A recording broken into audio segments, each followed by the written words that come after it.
Reka tubasuhuze tunabe ikaze abakunda amakuru abagezweho haba mu Rwanda ndetse n'irya no ku isi. Tubabwire ko n'ubundi tubazaniye amakuru agezweho hano mu Rwanda ndetse n'irya no ku isi. Iyi rero ni HD Global Media, ni umuyoboro wa YouTube uhageze bwa mbere. Nyine ntukore ikosa ryo kugenda udakoze subscribe.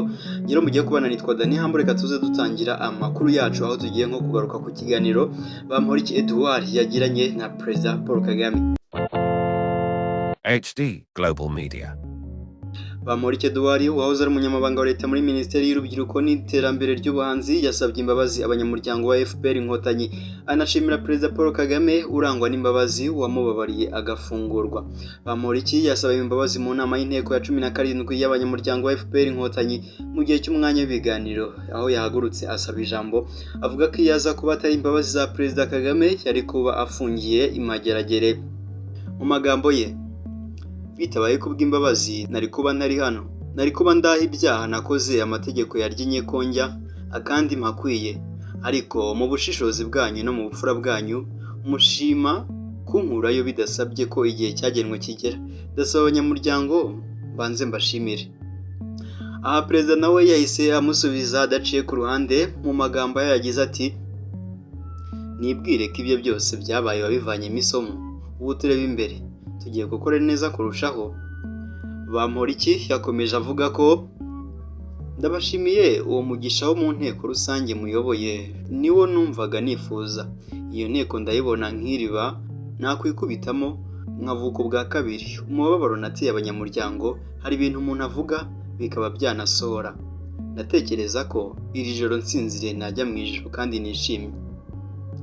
Bamporiki yavuze ko yababaje abanyamuryango wa FPR Inkotanyi n'umukuru w'igihugu, ndetse ko atazongera gutekereza kuba yakwegera aho umubabaro wababaza abanyamuryango wa FPR Inkotanyi wakomoka. Yashimangiye ko ibyo yashinjwe akanahamwa byabaye, agira ati, nakiriye indonke mbikora nkanjye, ntangira nsaba imbabazi, ariko nkumva atari imbabazi zanyu.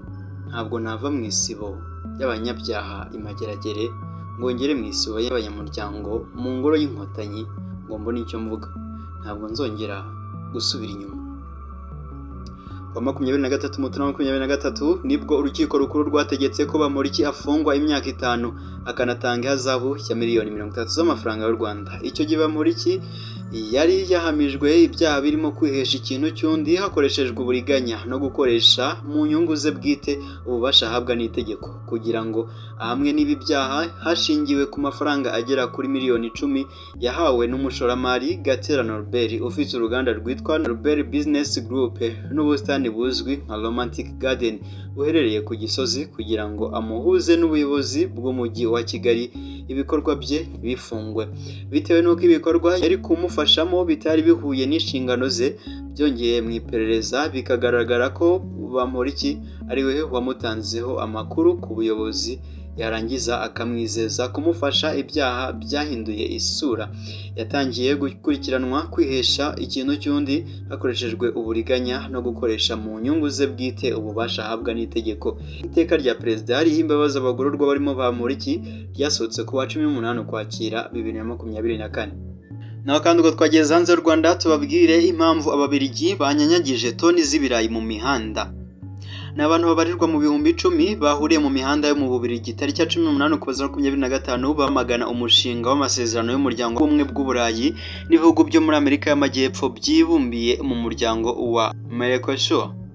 Abahinzi bari bitwaje imashini zihinga zirenga 150, aborozi, impirimbanyi z'ibidukikije n'imiryango itegamiye kuri leta bitabiriye imyigaragambyo basaba abayobozi bo muri uyu muryango umwe bw'Uburayi kutemeza ayo masezerano. Aha bari bafite ibyapa biriho ubutumwa bugaragaza impungenge zose bafite. Abigaragambyaga bavuze ko aya masezerano azatuma ibikomoka ku buhinzi n'ubworozi biva muri Brazil, Argentine, Uruguay, Paraguay n'ibindi bihugu byo muri Mercosur bihenduka cyane ku isoko ry'Uburayi. Ibyabo bibure abaguzi, akazi kabatunze kajye mu kaga. Hari uwabajije ati, kubera iki isukari yaturuka ahandi hantu ku isi ikinjira mu gihugu mu gihe hano dutunganya inziza? bagaragaje ko abahinzi n'aborozi bo mu Bubiligi basanzwe bagendera ku mabwiriza akaze agenga ubuziranenge bw'ibiribwa n'ajyanye n'imitunganyirize y'ibikomoka ku buhinzi n'ubworozi bazagorwa no guhatana n'abacuruzi bo muri Mercosur kuko bo bagiye koroherezwa. Abigaragambije basabye Ububiligi buherereyemo icyicaro cy'uyu muryango w'ubumwe bw'Uburayi ko bwafata ingamba zikomeye zigamije kurengera abahinzi n'aborozi bo mu gihugu kandi hakibandwa ku kurengera ibidukikije kuko aya masezerano ashobora gutuma abo muri Mercosur bototera ishyamba rya Amazone bakaryangiza mu gihe barimo kwagura ibikorwa byabo. Iyi myigaragambyo yabaye mu gihe abahagarariye ibihugu byo muri uyu muryango umwe bw'Uburayi bari bateraniye i Brussels baganira ku mushinga w'amasezerano ya Mercosur no ku buryo bwo gusana ibyangirikiye mu ntambara Uburusiya bwashoje kuri Ukraine kuva muri Gashyantare 2022. Bageze ku ngoro y'inteko ishinga amategeko y'umuryango w'ubumwe bw'Uburayi batangiye kurunda ibijumba, ibirayi n'ibindi biribwa mu mbuga yaho, batangira no kwitera amabuye n'ibindi byangiza. Byageze aho batangira kurandura ibiti byaho bifashishije imashini zihinga. Kubera imyitwarire mibi yabigaragambye, abashinzwe umutekano batangiye kubamijamo imyuka iryana mu maso n'amazi menshi, bashyiraho bariyeri kugira ngo badakomeza bajya kwangiza n'ibindi kuri iyo ngoro. Sosiyete Brussels Propriété ikora isuku mu mujyi wa Brussels yatangaje ko abigaragambije bamennye ku ngoro y'inteko y'umuryango umwe bw'Uburayi no mu yindi mihanda imyanda ipimye toni zirenga 50. Bigaragara ko hari higanjemo ibiribwa birimo ibirayi n'ibijumba. Polisi y'Ububiligi yatangaje ko abapolisi 4 bakomerekeye muri iyi myigaragambyo. Ibikoresho byabo birimo imodoka yabo birangirika. Hafunzwe abantu 13 barimo 7 bazajyanwa mu rukiko. Mu nyemere mbere yuko dusoza tubanze ugaruke ku byaranze uyu munsi turiho kuwa none mu mateka mu myaka igiye itandukanye.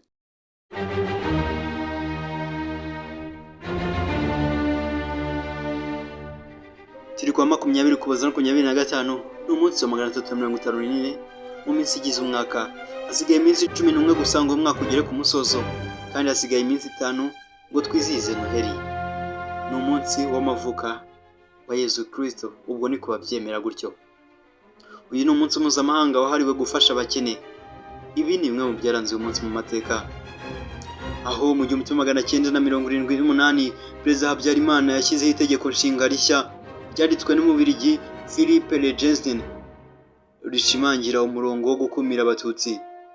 2012 kandi urwego mpuzamahanga rwashyiriweho gukora imirimo y'insigarira y'inkiko mpanabyaha rwakatiye Augustin Ngirabatware wahoze ari minisitiri igifungo cy'imyaka 35 kubera uruhare rwe muri jenoside yakorewe Abatutsi mu mwaka w'1994. Naho kandi 2012 abanyamuryango ba FPR Inkotanyi bizije yubile y'imyaka 25 uwo muryango wari umaze ushinzwe. Ibirori byitabiriwe na Perezida wa Uganda Yoweri Museveni ndetse na chairman w'uyu muryango Paul Kagame. 1977 kandi ibihugu bya Djibouti na Vietnam byinjiye mu muryango w'abibumbye. Naho mu muziki naho hari byabaye, aho mu 1971 itsinda rya Rolling Stones ryasohoye umuzingo w'indirimbo bise Hot Rocks. Aha ni indirimbo zaherewe zandikwa mu 1964 kugeza 1971. Naho kandi hari ibyamamare byavutse kuri uyu munsi, nkaho havutse Jorginho. Uyu Jorginho ni umukinnyi w'umupira w'amaguru ukomoka muri Brazil, yakiniye Chelsea, akinira Arsenal mu Bwongereza ndetse anakina n'ikipe y'igihugu y'Ubutaliyana. Uyu yavutse itariki ya 20 Ukuboza 1991. Aha kandi uyu munsi havutse Kylian Mbappé, ni umukinnyi w'umupira w'amaguru ukinira Real Madrid n'ikipe y'igihugu y'Ubufaransa. Aha akaba ari aherereye kuri ubu, akaba afite imyaka 27 kuko yavutse itariki ukwezi nk'uku mu mwaka w'1998. Usibye ibi kandi hari uwitabye Imana, ni Léopold Sédar Senghor, n'umwanditsi w'umunyapolitike wanabaye umukuru w'igihugu cya Senegal. Yitabye Imana tariki nk'iyo kwezi nk'uku 2001. Ngaye nguko.